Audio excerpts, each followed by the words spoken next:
I never would have thought that my journey to be a better man would become a journey to learn who I am, resulting in me living on my own. What up, my peeps?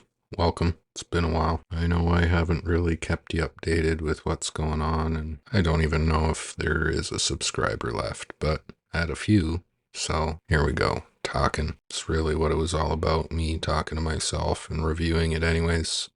It's been an interesting couple years. I have not been able to keep up with video recording, and I'm only now kind of getting to the place to exercise my brain to be able to do so. But today's video's talking about that. Being on my own for the first time since about the end of high school, so nearly 20 years. Yeah, and what it all means to me, how I feel, how I see the situation, how my journey of being a better man resulted in a journey of self-discovery, some realizations, and being in a very quiet place right now. So, as always, let's just step into it, guys. Warning, I'm gonna talk about some dark crap, so if you can't handle it, tune out. I don't even know where to begin. It's been so long, I don't even know where I left off last. Was I discussing recovery of my injury, start of my business, maybe? Let's continue from about there. I've really had to work on being able to build my business. After back injury, failed to return to work, I started the dog walking pet sitting business. Quickly realized my own limitations relative to scheduling and what I now know as learning disability. Didn't come right away. It took a while.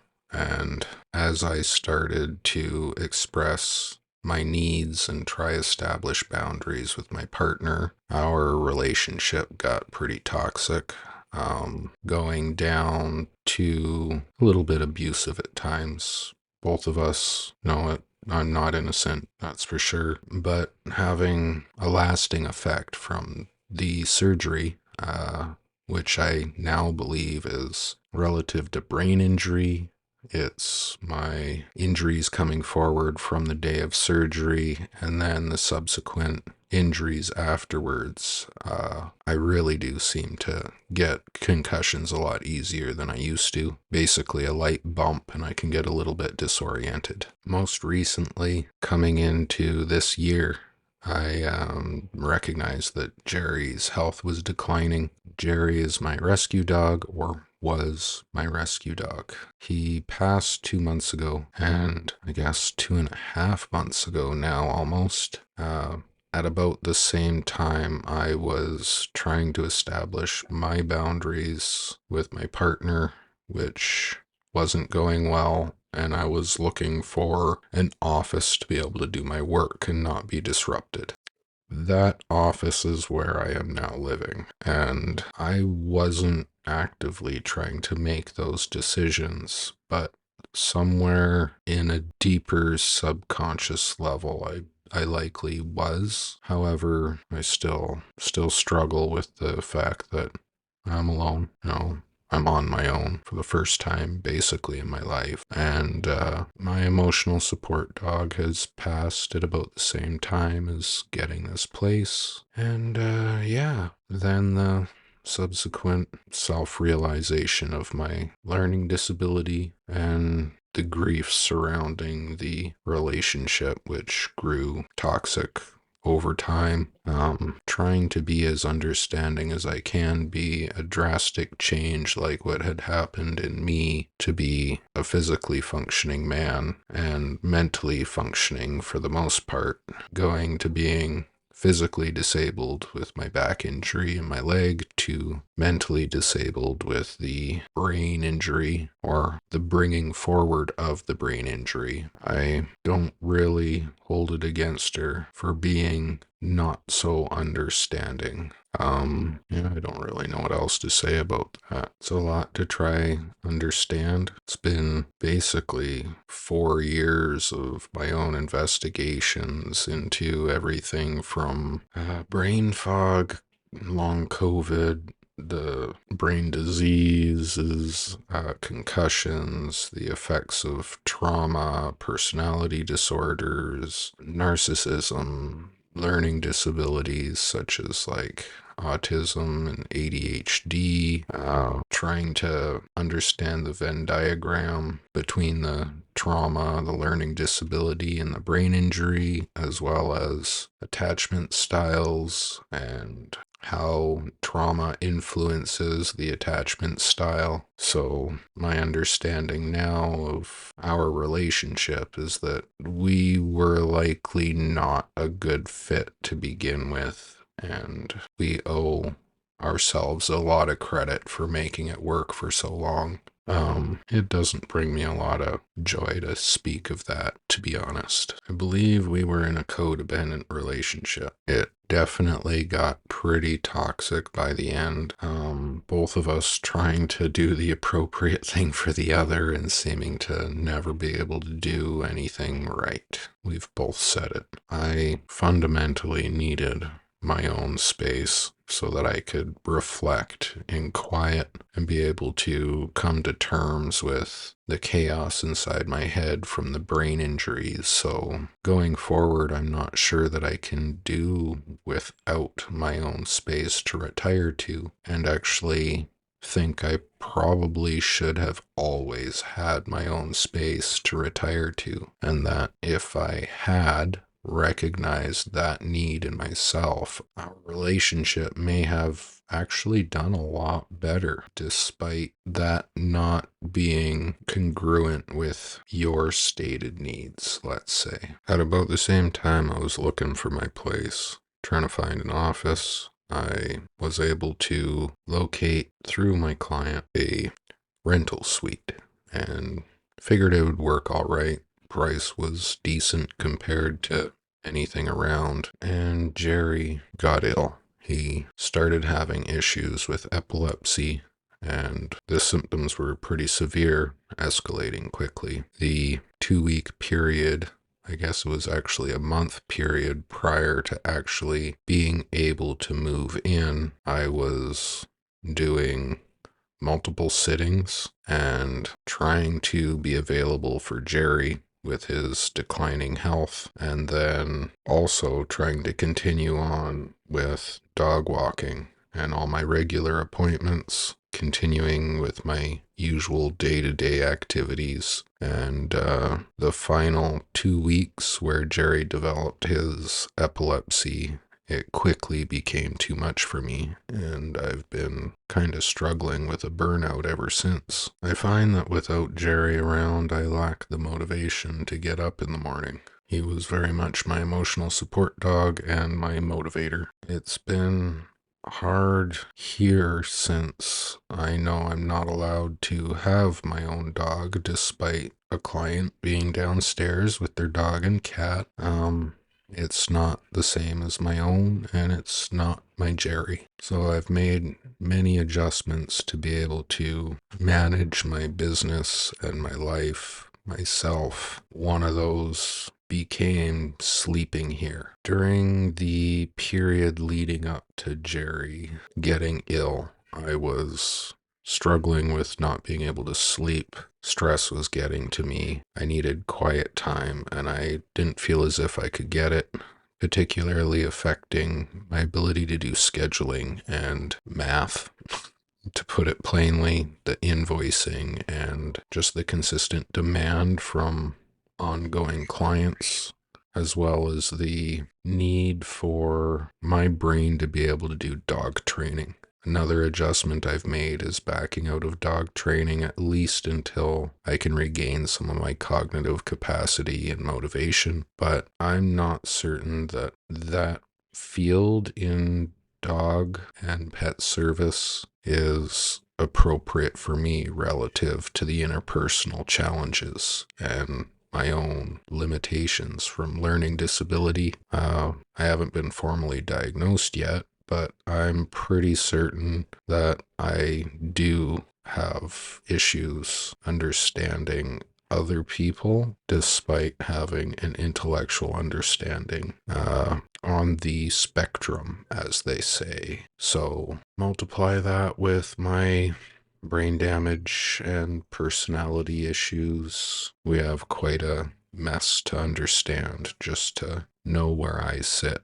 But the one thing I am certain about is that I am in a calmer place now and am starting to feel better for it. Getting into the meat and potatoes, I seem to be stuck in a state of freeze, cycling to fight and fright. I don't seem to get into the top tier social engagement like I used to. It's been ongoing pretty well since I woke up from surgery. I don't have the greatest memory prior to surgery. Although reviewing the content I created, I was starting to have some of those issues. What I believe it is connected to is likely actually the amount of pain I am in and then the damage in my brain. I, at best, feel numb and at worst feel like running away. So it's been interesting this entire time kind of pretending to be okay when I'm not and trying not to let on how troubled I feel while dealing with troubled dogs. My one saving grace is that when I'm out with the dogs, I actually feel better. It's pet therapy for me, and despite not having my dog for the last couple months, I'm extremely thankful to be able to get out and walk with the pack, be able to engage with something that is non-judgmental. For the period leading up to getting my place was fraught with shame and guilt relative to situations that I'm not even certain that I was perceiving correctly now. Although then I also didn't realize that I needed space, that I wasn't able to find calm. And oftentimes that was communicated to me from the dogs, and then using the tools that I have, that I know, trying to find calm for their well-being. So in a roundabout way, I ended up finding my own therapy through the work that I've taken on, although there's still a lot of work that I still have to do, despite the majority of it coming without proactive effort. I do see that I have a lot of trauma to go back and reassess and analyze, process, make sense of before I'll be able to really move forward as I had hoped I was doing this entire time. Where I am now is much better than where I was just a couple months ago. Not speaking physically, but mentally, how I feel, where I am spending my intention. It's not necessarily where I want to be, but it is better than where I was. The space I'm in is quiet and still when I need it to be. I can spend my time without feeling as if I'm being judged, and the family that I'm staying with accepts me for who I state I am, which really seems to help having that little bit of a support system, let's say. It isn't necessarily fair of me to lean on landlords in that way, but they're also a client and they know what I've been going through. So this living situation has kind of turned out to be perfect in many regards. For as long as it lasts, I'm at least able to take the time I need and do the self-care, learn what self-care is. That was one of the first things I had to do. For many years, I've been kind of thinking like, okay, yeah, I take care of myself. But when I ended up here and I had the time to reflect on it, it quickly became apparent that I really don't take care of myself. That is exactly how I ended up in the predicament of a back injury and failed return to works, that I wasn't speaking up for my needs and never understood my own limitations and continued to push and push. So to be able to actually be still and calm and have a quiet environment, it means that my brain and body have the opportunity to find harmony and start processing the things that I haven't been for the last 20 or so years. So there's been all sorts of absolutely bizarre memories that come back to me. Meanwhile, they're obscured in fog. So, like, they're there, but it's like, active memories here, and then, like, there's somewhere back here, and it just kind of kicks forward with a haze over it still. And I have to really work to analyze it when it does come forward, what I think and feel of it, and try make sense of things that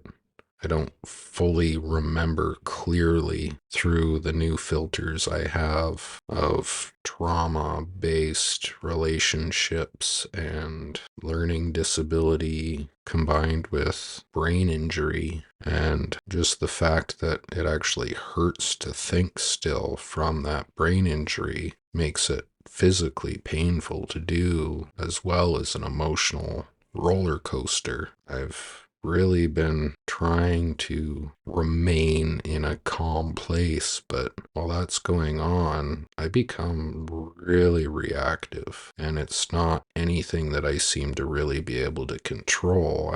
I'll be driving along and randomly and thought will get kicked forward with a conclusion that disrupts my idea of, let's say, ego, and then I'll be dysregulated in the middle of traffic and need to pull over and take a moment to let my brain finish processing. I feel as if that's all going on in the background right now while I'm trying to function through life, and nearly 80% of my energy is getting drawn just while my brain reorganizes the filing system called my life. It's a weird thing to say, that you feel as if learning about yourself, you've learned that you know nothing about yourself. For I really don't know who I was prior to surgery, and the person I am today isn't that same person, and I still don't know who I am. What I do know is that I don't want to be part of the problem, and that I will do anything to solve a problem, but I first need to be calm to be able to contribute. So I think this is probably one of my longest, calmest videos I've ever posted, and I hope to keep it that way. Talk to you tomorrow.